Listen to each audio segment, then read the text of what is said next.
अगर ये कह रहे हैं कि असदुद्दीन ओवैसी को तुमने धोखा दिया, तुमने असदुद्दीन ओवैसी को धोखा नहीं दिया, तुमने कोचा दामन के गरीबों और मजलूमों, नौजवानों को और मां और बहनों के बीच में तुमने खंजर घोंपा है और कभी भी यहां की आवाम तुमको माफ नहीं करेगी। अगर हिम्मत है तो आज आओ, इस्तीफा दो, आज इस्तीफा दो। मैं इन चारों बेईमानों से कह रहा हूं, अगर तुम में हिम्मत है तो इस्तीफा दो। खुदा की कसम खाकर कह रहा हूं, तुम जब दोबारा चुनाव लड़ोगे इस्तीफा देकर, तुम्हारी जमानत नहीं बचेगी। है तुम में हिम्मत तो बोलो, नीतीश को आ जाओ, तेजस्वी को आओ, तुम्हारे लिए कैंपेन करो। ओवैसी अकेला खड़ेगा, मगर इस्तीफा नहीं देंगे, इस्तेसाल करेंगे। इनमें हिम्मत नहीं है इस्तीफा देने की। अरे तुम नहीं जीते, मजलिस की मोहब्बत में आवाम ने वोट किया। तुम नहीं, तुम्हारी साथ नहीं जीती, सीमांचल की लड़ाई के लिए आवाम ने वोट किया।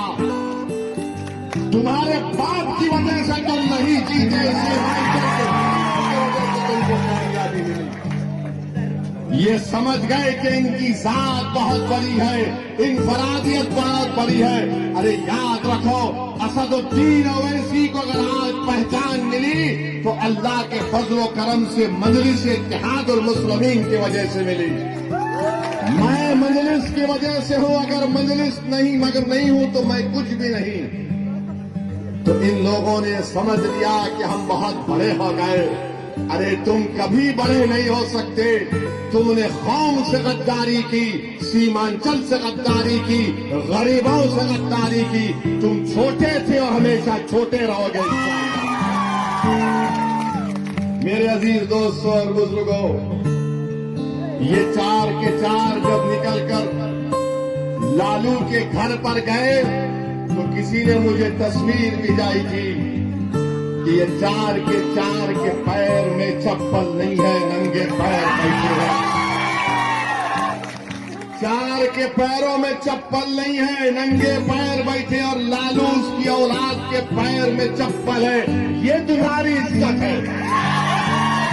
अरे हम तो तुमको अपने कंधे पर बिठाया था। सीमांचल की जनता ने, सीमांचल की जनता ने तुमको अपनी आंखों का नूर बनाया था, अपनी पहचान बनाया था, मगर तुमको इज्जत रास नहीं आई। तुम चले गए, उसके पैरों में चले गए, तुम लालू के परिवार के। यहां पर महागठबंधन ने सीमांचल में जनसभा की तो इसी कोचा दामन के मौसूफ ने आखिरी सफ पे उनको बिठा दिए और वो भी बता रहे कि मैं बैठा हूं। अरे बेशर्मो, कभी तो अपनी इज्जत का तो ख्याल कर लेते। तुमको अल्लाह इज्जत दे रहा था, तुमको इज्जत रास नहीं आई। मगर मेरे अजीज दोस्तों और बुजुर्गों, सीमांचल किसने कहना शुरू किया? क्या राजद ने कहा सीमांचल? क्या लालू ने कहा सीमांचल? क्या नीतीश ने कहा सीमांचल? क्या मोदी ने कहा सीमांचल?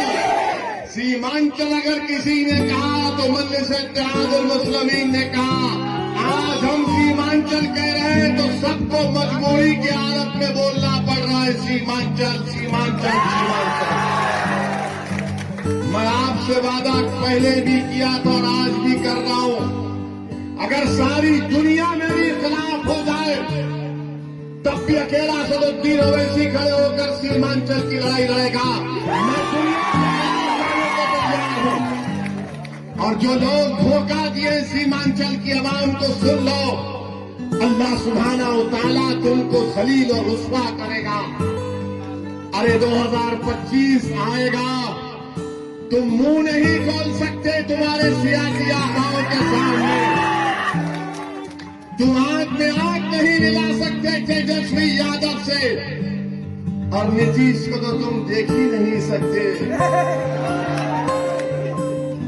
आज बताइए इनकी क्या अहमियत है?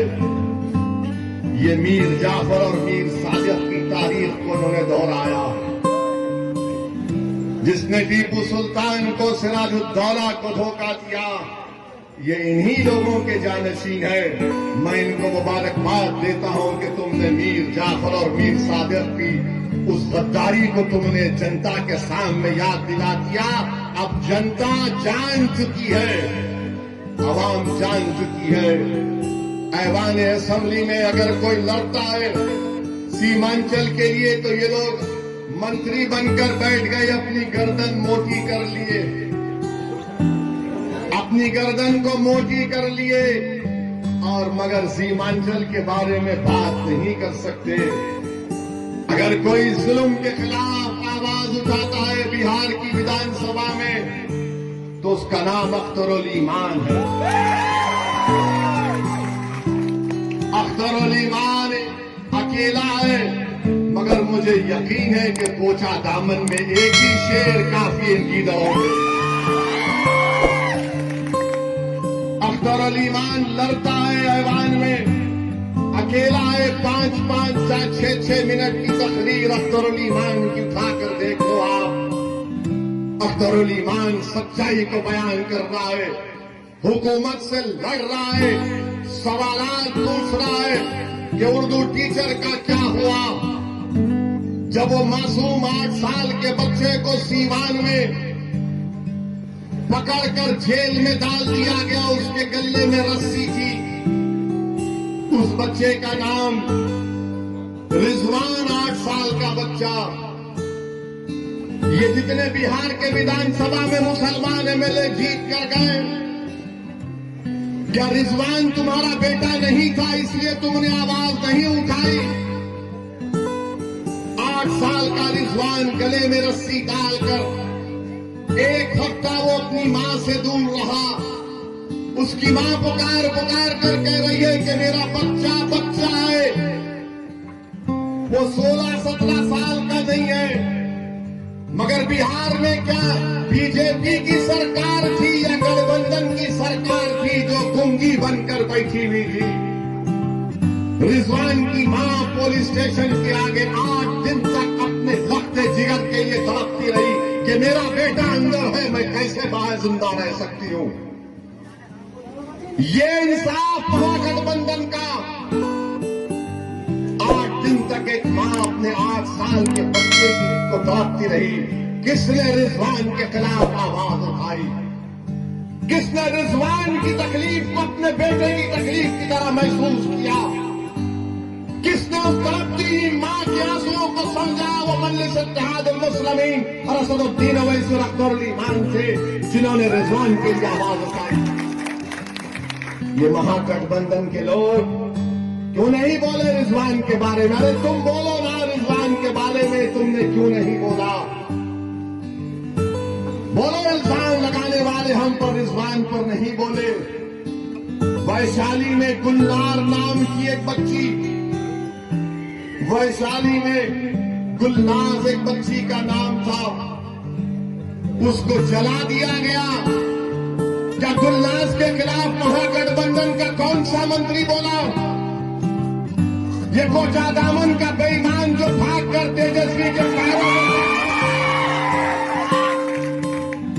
क्या गुलनाज पर बोल नहीं सकते थे? नहीं बोलेंगे। अख्तरुल ईमान वैशाली को गए, गुलनाज के बारे में बोला, ये कुछ नहीं बोल सके। फिर मॉब लिंचिंग हुई गाया में, छपरा में, समस्तीपुर में, ये नहीं बोल सकते। मॉब लिंचिंग हुई मुसलमानों की, ये नहीं बोल सकते।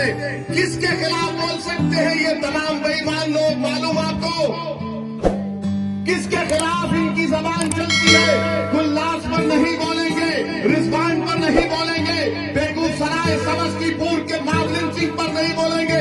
किसके खिलाफ बोलेंगे? ओवैसी के खिलाफ बोलेंगे।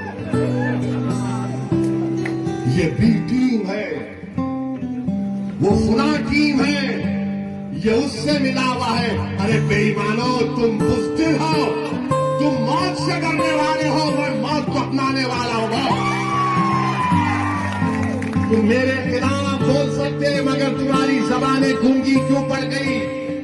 तुम रिजवान के बारे में नहीं बोले, गुलनाज के बारे में नहीं बोले, ये मॉब लिंचिंग के बारे में नहीं बोले, मगर इनकी जबान चलती है क्योंकि इनके जो सरों पर जो आका इनका बैठा है, इनका जो मालिक बैठा है, जो इनको पैसे देकर इनके ईमान को खरीद चुका है, जिनकी आंखों के सामने वो कठपुतली है, वो लगे बोलो इसी के ऊपर